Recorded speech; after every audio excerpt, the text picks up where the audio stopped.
Bizarre Brain Comics.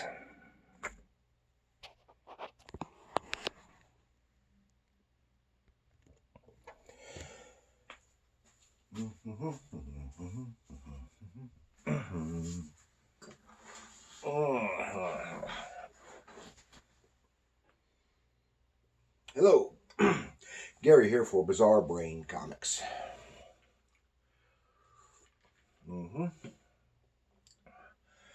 And this is where I like to take a look at some older comics, talk a little bit about the characters and creators, and examine the stories and the art.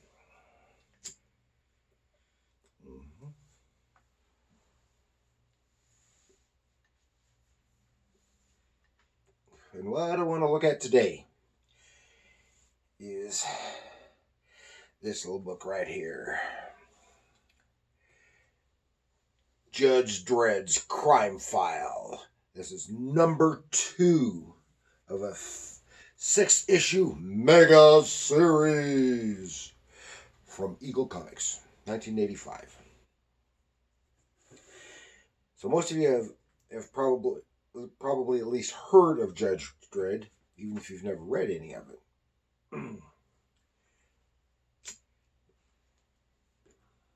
Let's take a look in the big book of knowledge. Judge Dredd's Crime File, number 2, from Eagle Comics, 1985. It's part of a 6-issue mega series. This is written by John Wagner and Alan Grant and drawn by Ron Smith. Okay.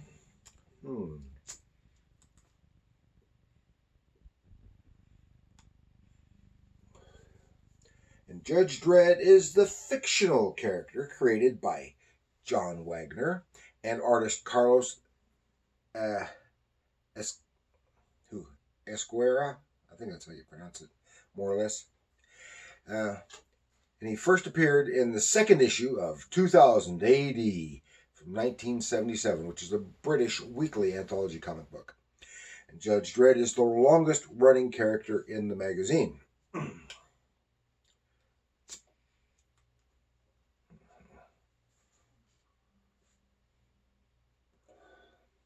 And Judge Dredd lives in the dystopian future of Mega City 1, which is the city covering most of the east coast of North America.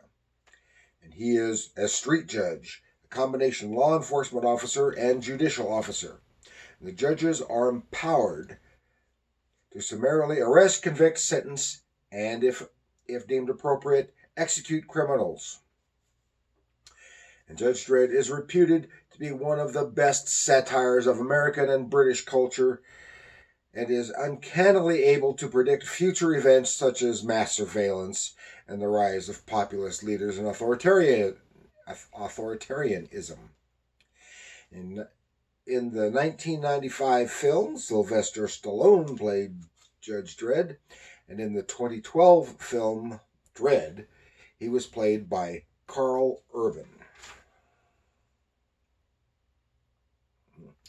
In 1976, editor Pat Mills was developing 2000 AD, and writer John Wagner was brought on board to develop the character.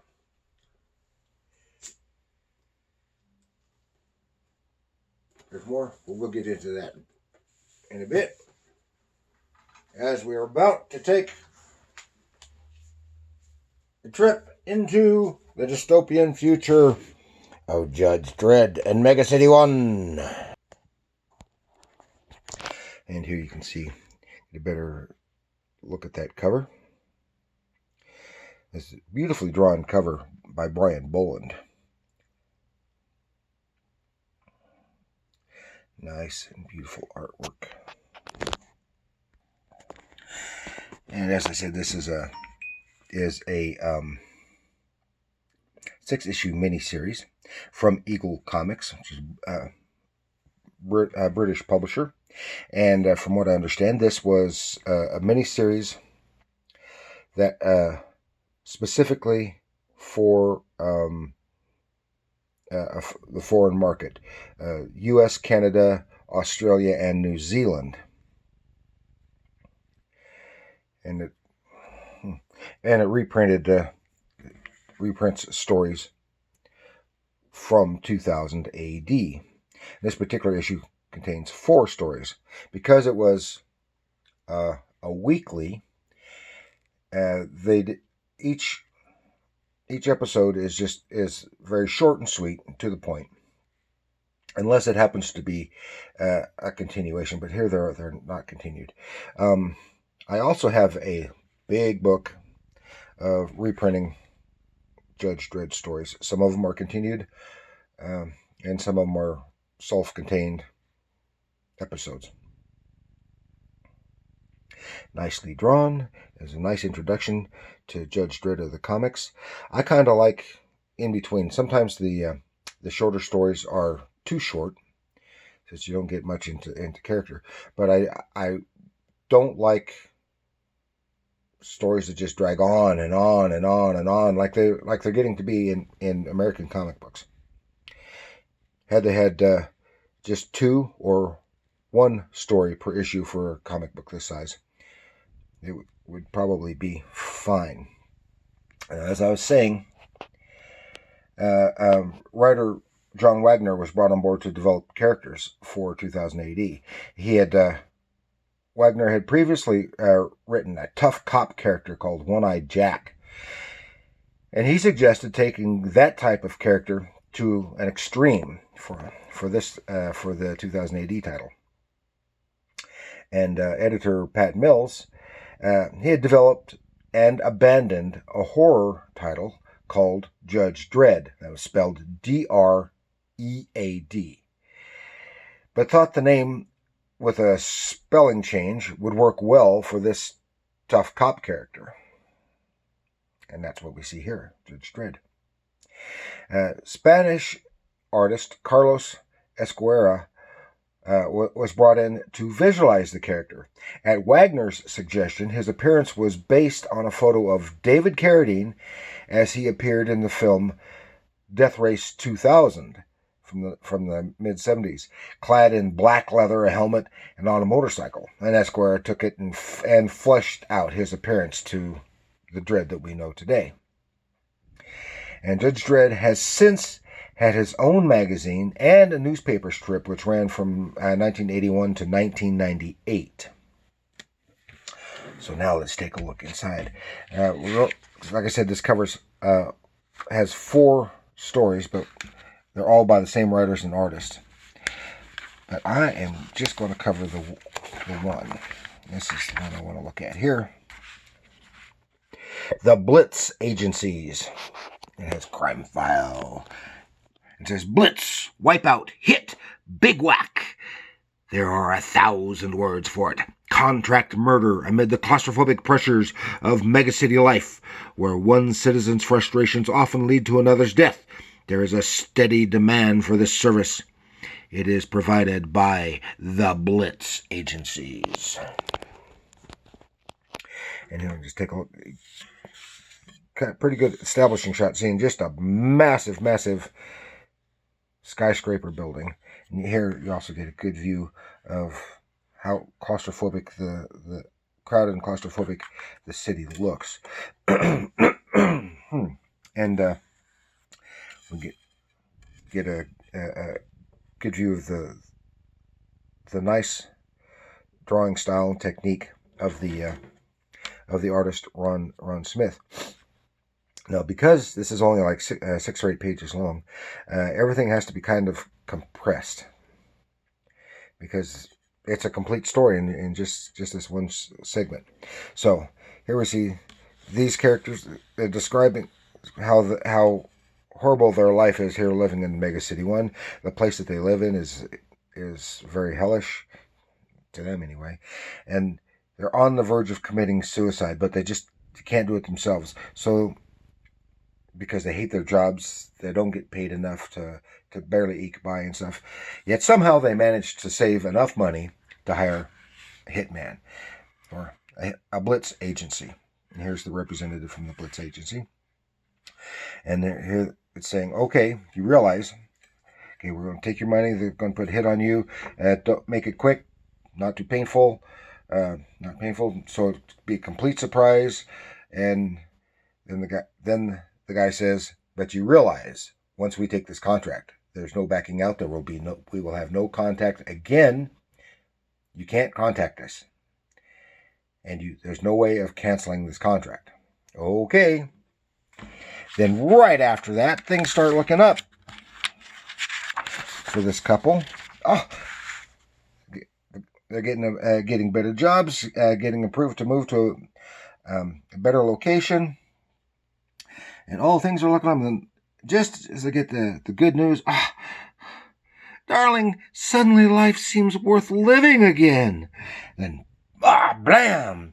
He's taken out by a sniper. The second shot, which was meant for her, missed because just as the husband was shot, he kind of knocked her out of the way as he fell, and so the second shot missed her. So that was supposed to be the result of their contract, the contract that they took out on themselves. And here are the assassins right here. Oh, got to get out of here. And pretty soon the judges are on the scene, and it's Judge Dredd in charge. You can see that grim face. Carl Urban did a good job. Stallone did too when he wore the helmet. But they did better with Carl Urban because Dredd, you never see Dredd without his helmet. When Stallone, he had to be without his helmet. Anyway, the wife, she confesses, yes, we took out a contract on ourselves because of this, that, and the other thing, and now things are looking better. And now I don't want to die. My husband's dead. I don't want to die. Okay, we'll do what we can. And a package is delivered. Right at that time, a package is delivered to the lady. Just as she's about to open it, Dredd snatches it and throws it out the window. Don't open that! And kablooey. Yep, sure enough, it was a bomb.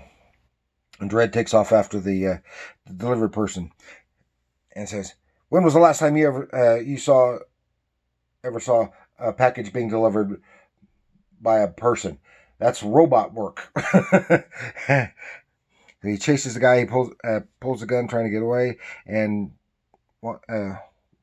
winds up being taken out by Dredd, which leads him to his partner, and he's about to give up, and he blows up. Dredd gets everyone out of the way, and then the guy blows up because these guys, they have something implanted in them, and it's designed so that if they're about to realize that they're going to be captured by the police or the judges,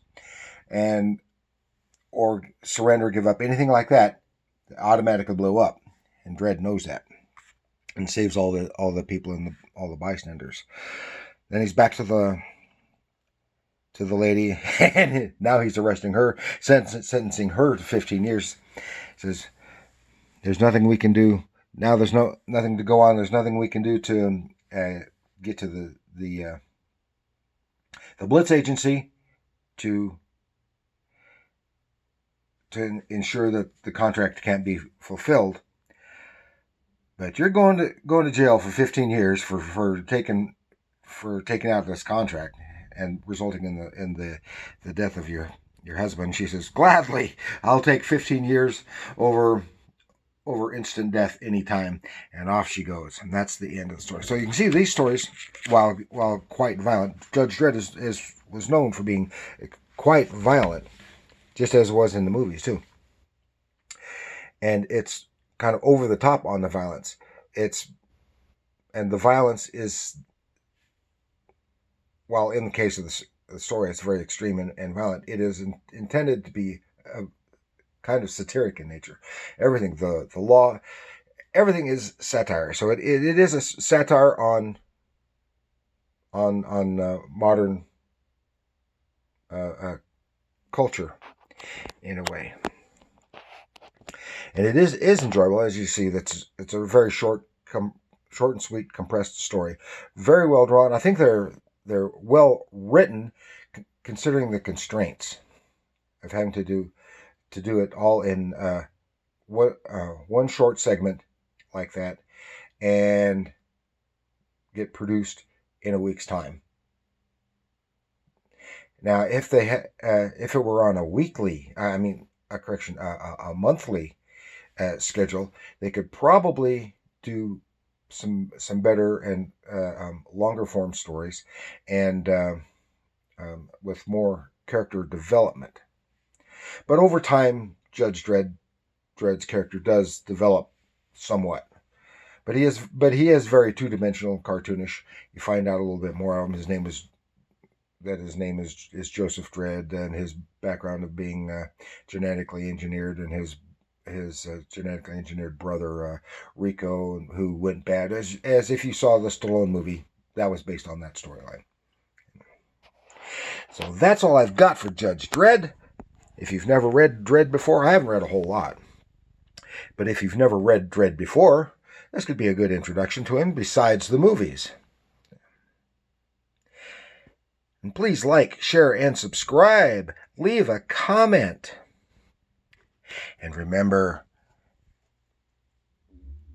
even when it's dreadfully satirical, comics are art.